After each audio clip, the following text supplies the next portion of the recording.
Hi, this is James from Tabletop Gaming Guild. On this very special episode today, we're going to go over my favorite top 10 worker placement games.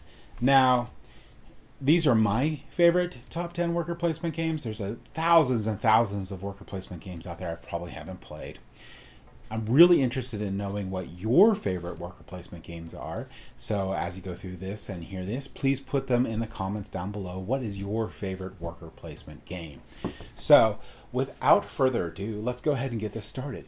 My number 10 is a basically staple worker placement game for me. It's a game that I can bring people into the hobby with because it's that easy to teach. It's games I play at the conventions all the time, and that's Lords of Waterdeep. In Lords of Waterdeep, you are trying to complete as many quests as possible and gain as many points as possible from completing quests before the end of the game. Now, the game itself is primarily a worker placement game. However, there's this really cool intrigue cards that you can use to play and cause a lot of really cool interaction, like making mandatory quests and stuff. But what you're doing throughout the game is you're placing your workers and trying to gain resources to complete quests. Now, these resources are thematically like clerics, rogues, warriors, and that sort of stuff, but they're cubes. And you match up the cubes with the quests. Once you have enough of those cubes, you can turn in a quest and get points. However, you also get secretly assigned a lord at the beginning of the game. And the lord will give you bonus points for different quest types that you complete.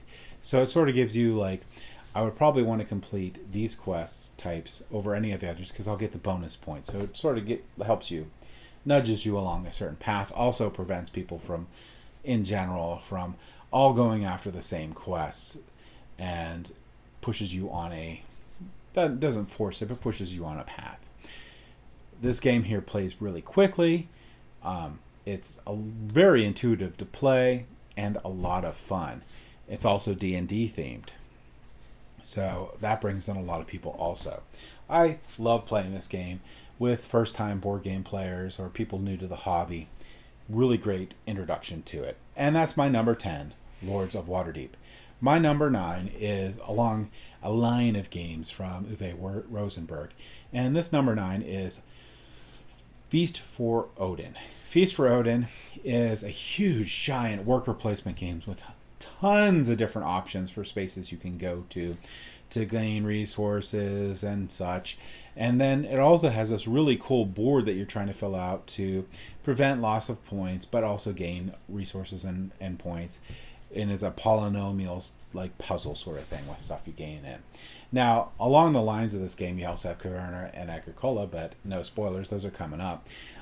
This one here is super easy not to lose points from not being able to feed your people. It's very easy to feed your people in this one, almost barely an inconvenience. So that briefly is my number 9, Feast for Odin. My number 8 is, on the surface, it looks like a very gimmicky game. However, it is not.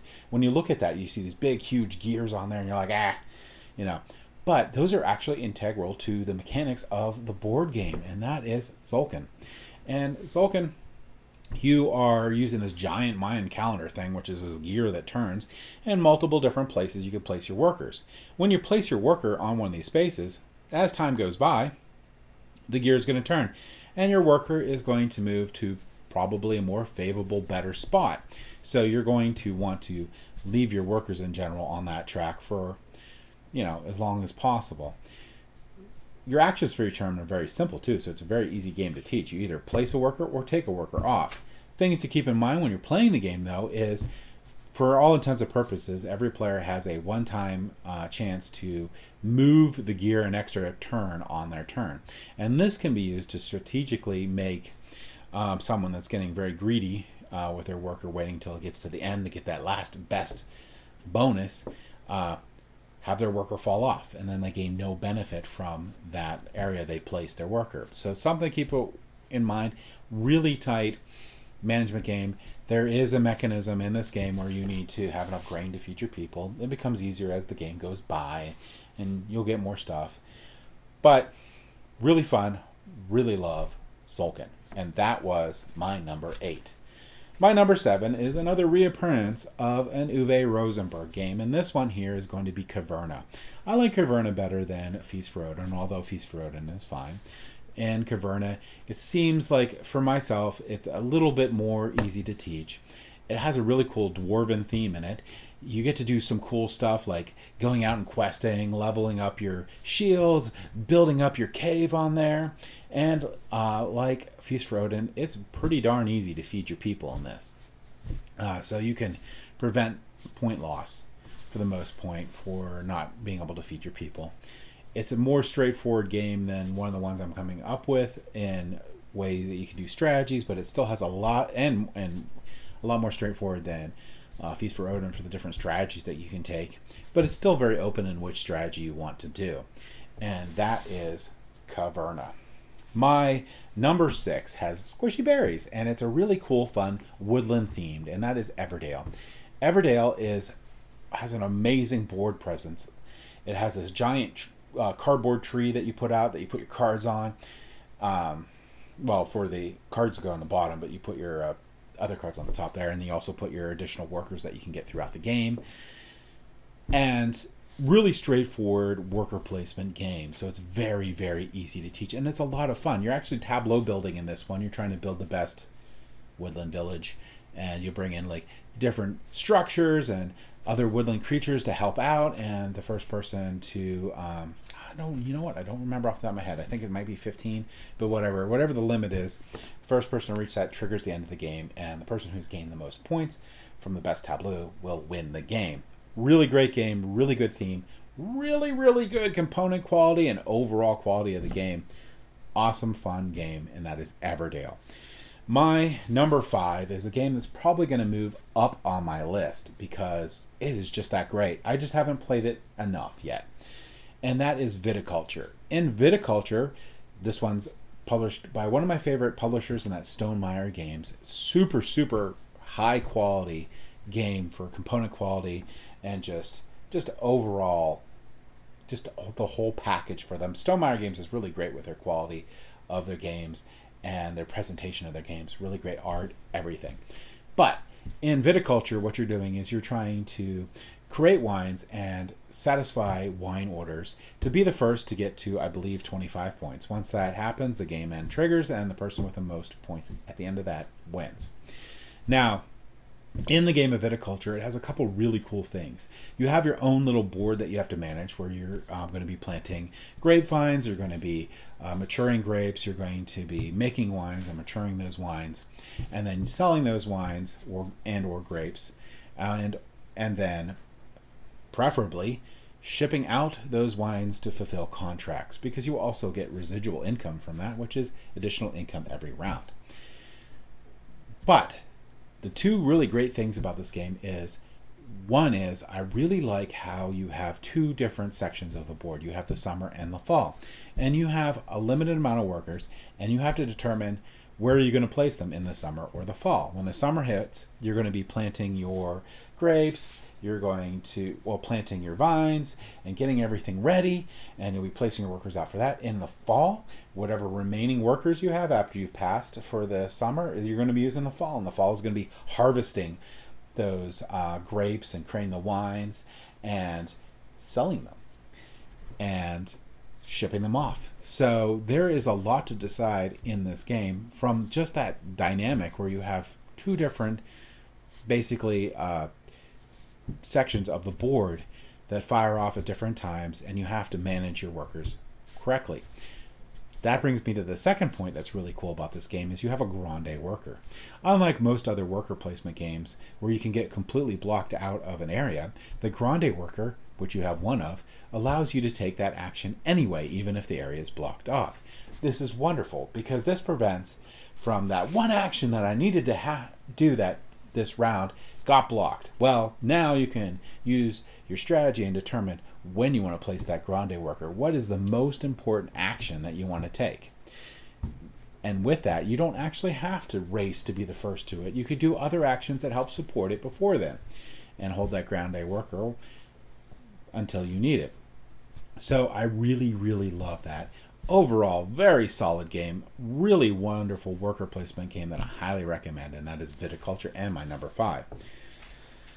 My number 4 is a very punishing game, but I love it because of that. And it's my favorite of this Uwe Rosenberg collection here, and that's Agricola. Agricola is a very punishing game. In Agricola, you have to build the best farm you possibly can. You have to keep in mind that you can lose a lot of points in this game. And you can lose points from not being able to cover everywhere in your farm. You can lose points from not diversifying enough and having every type of vegetable and animal on your board. You could not get as many points as you wanted because you didn't build your building up enough, or increase its structure up enough, or have enough family members. So many things to think about.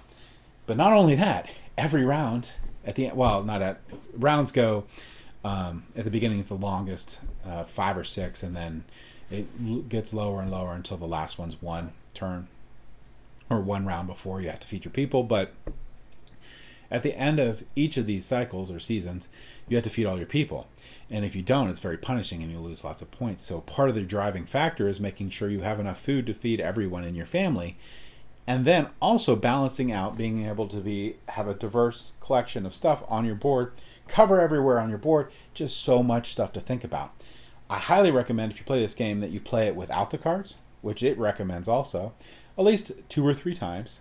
I love the game even before I put the cards in, but when you put the cards in and you know how everything functions in the game and you know how to optimize your turns, oh my gosh, does that make it fun. There is so much stuff that those do that help you push your farm forward, and a lot of the different strategies that it puts in, and you get rolls, and it's just amazing.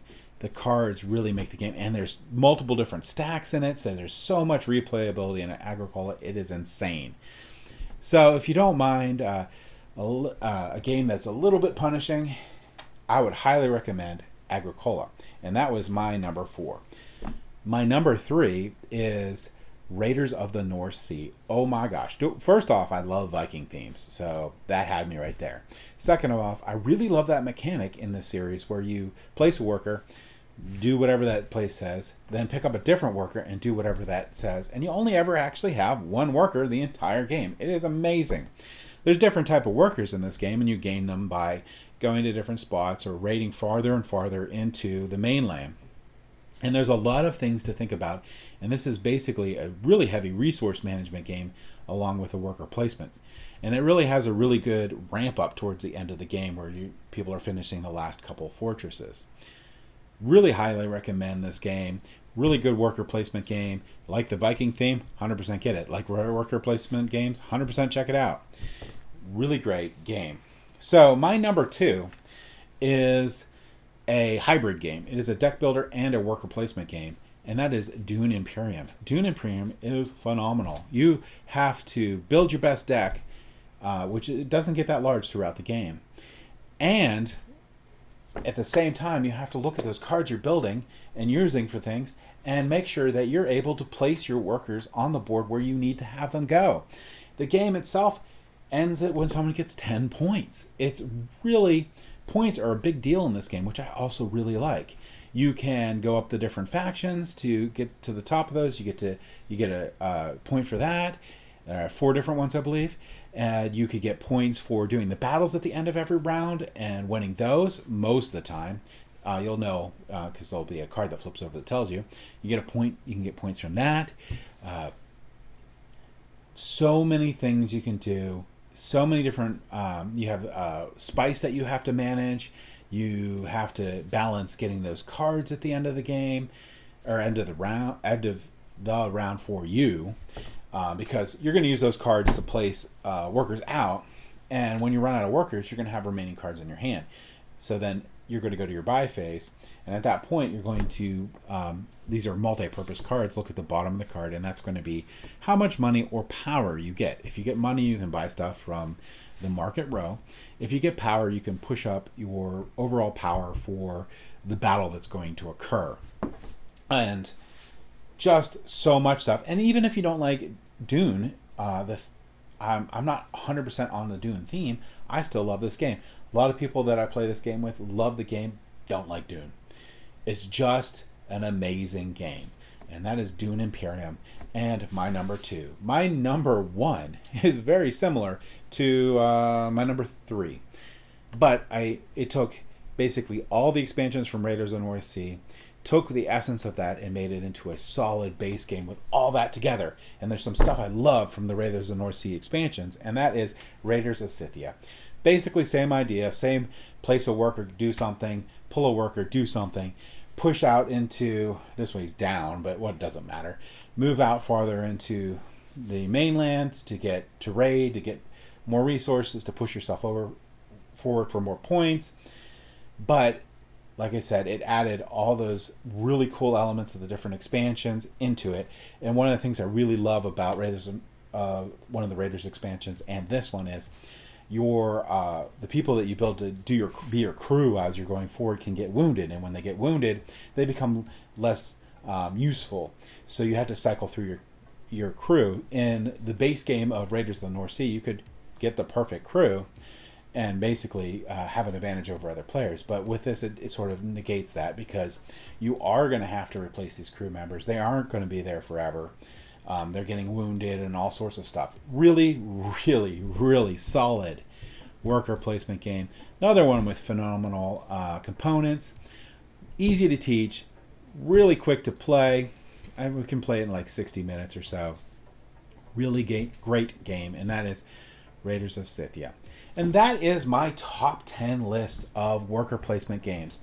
As time goes by and I play more worker placement games, this is going to change, but for now, this is what I have on here. And again, I would love to know what your favorite worker placement game is, especially if it's one that I've never played before. So please put that down in the comments below. Thank you for watching.